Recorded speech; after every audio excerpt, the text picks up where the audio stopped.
for him is to be able to make sure he's close enough to try and attack into turn 10. We saw that Mia was the rider that was able to attack into turn 10 earlier on. Shireel, for all the time he spent behind Furasato, we didn't really see him try and make a move on him. Yes, the gap from third to fourth last time around was extended by 1.5 seconds. So Carter Thompson and also Hakim Denish, there's no way that they're going to get back into actual podium contention from here. 1:46.5 and a 1:46.8 respectively, compared to that 44.9 from the race leader Furasato. Shireel and Mie have both responded on lap 13, and Furasato stands up, has a good look over his shoulder just to check how many people are in this group, and I can tell you that unless one of these three riders goes down, these are going to be your podium trio. The question is, in what order? Yeah, for Furasato, that's another time we've seen him have that big look over his shoulder. He's not afraid of checking to see who's around him, and he's not trying to just keep his head down and focusing on his lap times. He wants to know what's happening around him. That shows he's probably got a little bit of pace in hand as well for these final 3.5 laps. Yes, the top 5 in this race are all in the top 6 positions in the championship. Hamada, who crashed at turn 10 earlier on in this race, is the odd one out, and the top 3 in points terms, a tie at the moment between Gunmir and Hakim Denish, settled by the best result, which was Gunmir's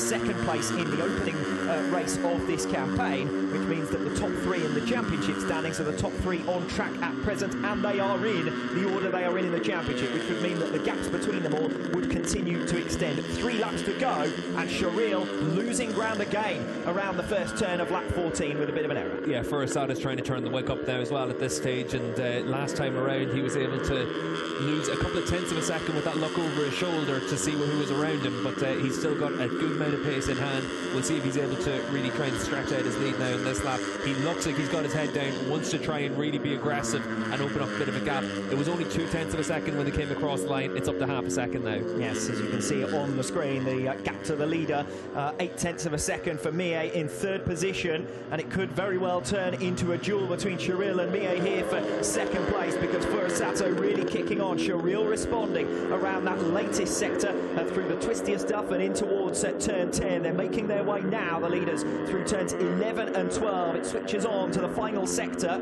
as we switch back to the battles further down the order. Dale, well, they've switched at just the right time. Dale making a lunge down the inside. I think that might have been of Aditama, and both of them have gone down and into the gravel trap. And Deo looks, Aditama looks none too pleased with Deo there after that ambitious move down the inside. Another incident at turn 10. Yeah, and for Aditama, that was out of 6th position, and on course for a really good performance here at his home round. See Carter Thompson then making a move through the fast right-handers at the end of the lap. And this will be for 4th position as Hakim Denish loses a place. Carter Thompson then through back into P4. These two have been swapping and jading. I suspect that if we'd been watching just that battle, we would have seen another 100 of those overtaking manoeuvres. We're now on to the penultimate lap of the race for the leaders. Furasato 0.4 of a second up ahead of Shireel, who's got in front of Mie and made a 0.3 of a second advantage. Yeah, and you can see there Aditama there on the number 3 going down, and again, like you said, Alex, another move into turn 10. It's easy to be a little bit ambitious on the run into there,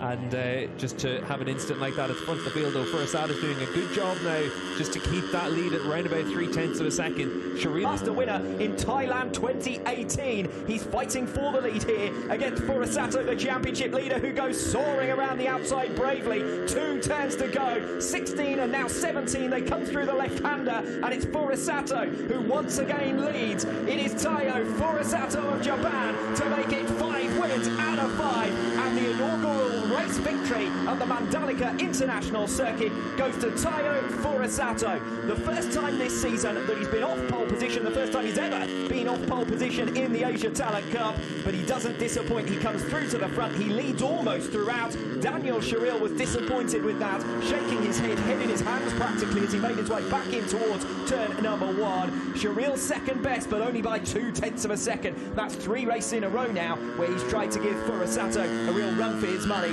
Gunmir with his 3rd podium finish of this 2021 campaign, 2nd time that he's finished in P3. Carter Thompson, an isolated 4th position in the end after late drama for Hakim Denish. So it does look as though we're only going to have 4.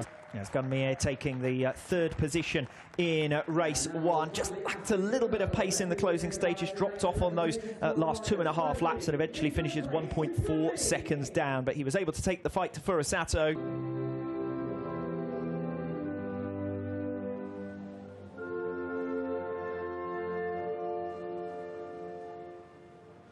Congratulations then to our top 3. If we can ask the top 3 now. Your race 1 winner is Taiyo Furusato, just he has been in the opening 4 races of this 2021 campaign. We're into the second half now of the Asia Talent Cup season, with 3 races still to go. And as far as